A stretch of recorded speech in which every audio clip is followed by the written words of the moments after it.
మంచి సమరయుని కథ వింటానే ఉన్నాం. యెరూషలేము నుండి యెరికోకు ప్రయాణమే వెళ్తా ఉన్నాడు ఈ వ్యక్తి. యెరూషలేము పరిశుద్ధ సన్నిధి, దేవుని యొక్క నివాసము. యెరికో శాపగ్రస్తమైనటువంటి పట్టణము. వాస్తవంగా ఒక వ్యక్తి తన పాపపు స్థితిని కడుక్కోవడానికి, తన పాప ప్రాయశ్చిత్తం కొరకు యెరూషలేం ప్రయాణమై వెళ్తా ఉంటారు.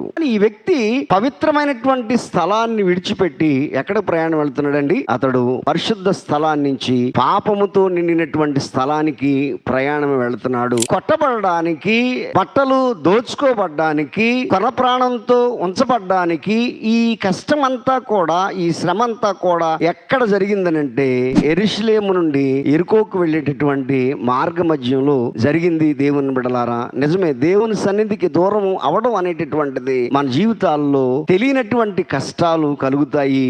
అయితే దేవునిలో మనం ఉంటే గనక వాటన్నిటి నుంచి ఆయన మనలను దూరపరిచి క్షేమదాయకమైనటువంటి స్థితిని అనుగ్రహిస్తాడు.